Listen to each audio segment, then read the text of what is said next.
Alright, so here we are. This is just one of the performance parts that have come in. I ordered a few more other performance parts that should be here in the next couple of days. But as you can see here, this is the downpipe for the 2019 STI, and it's one of those things that I feel that the engine really needs, you know, just to help with the overall performance.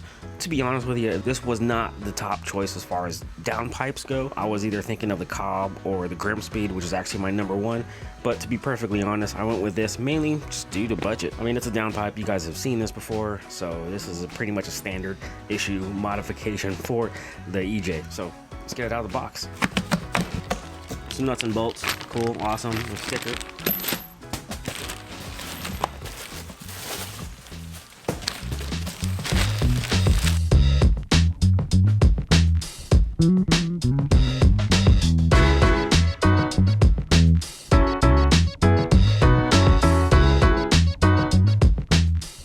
So there you go, super excited. Just to let you guys know, as you guys saw earlier in the beauty clips, this is the catted downpipe. I did get the extra bung for my wideband. As you can see there, this is a divorce downpipe. But yeah, what do you guys think? What do you guys think of the quality of these Invidia downpipes? All right guys, so here we go, downpipe install. This is gonna be not a tutorial video on how to do it, because there's so many videos on how to install a downpipe. I just don't want to reinvent the wheel. But first thing I got to do is take out this intercooler pipe, because you got to take out the metal heat shield, and I won't be able to take it out with this downpipe, or not with this downpipe, with this intercooler piping in the way. It's just a downpipe, right? How much more straightforward can you get?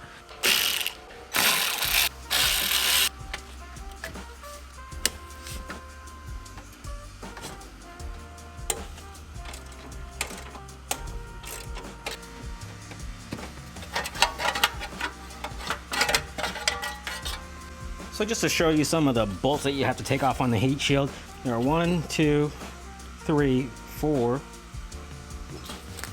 5, 6, 7. And as you can see, I'm running out of light fast, but I just broke all the nuts loose. They were a little tight from the factory. Thankfully, nothing was stripped from the factory. Thank God.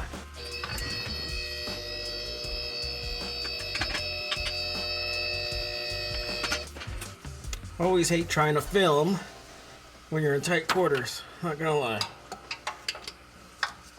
Now the camera's in the way, can't get the ratchet in there. Alright, next up is your O2 sensor. Make sure to grab a proper O2 wrench or a 22mm, and this will come right off. This is an aftermarket O2, by the way. Or this is a wideband sensor. Ah, shit. Alright, so next up, we're going to disconnect the downpipe from the catback.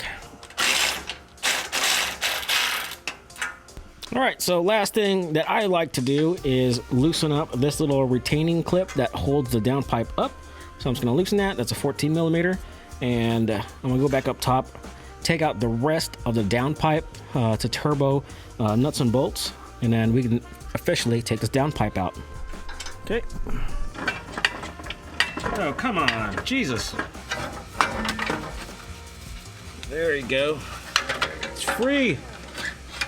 Finally. It's out. Take out the old gasket. That's a stock one that's going in the trash. Am I even recording? God damn it. And here you can see the difference between the two downpipes. Major difference. All right, so brand new Grimspeed gasket. I'm trying to do this through the camera. With a viewfinder, it's pretty hard. There you go. Now we can install the downpipe. New downpipe is ready to be installed. I already pre-installed the O2 sensor. Add a little bit of more anti-seize lubricant on there, and after this, she goes smoothly. All you gotta do is get it in the hole and rest it on the bracket. Should be good. There you go. Oh, it's flickering again. So everything is just about done. This one last bolt where you can see my finger, that one's just a little bit tight, but just work with it a little bit with the open-ended wrench and you'll be able to get it. Also, before tightening everything down, just make sure to keep this loose just to give a little wiggle room, because all this stuff's gonna wanna not work well together. So I did this one last, and so far everything looks good. Just gotta put the intercooler piping back together, and we're done.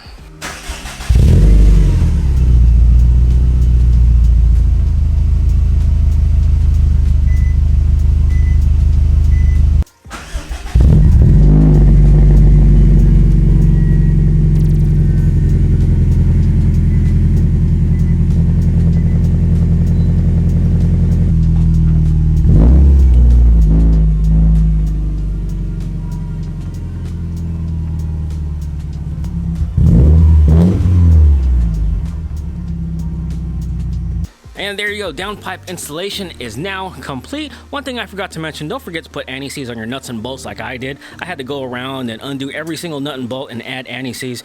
Pain in the butt, but oh well, it's worth it in the end. One thing I forgot to also purchase was a heat shield. So as I'm editing this video, I forgot to tell you guys that I did not get a chance to drive the car. And the reason is, with all of these mods, it require fueling upgrades and a new tune. So I'm in the progress of doing all that. So on to the rest of the video. With all that said, there are a few mods that I already installed on the car. If you have a sharp eye, you could probably already see what those are. But anyways, more to come. Thanks for watching. I appreciate you guys supporting the channel, and we'll talk to you guys later. Peace out, guys. Don't call it a comeback. I've been here for years. I'm rocking my peers, put suckers in fear, making the team.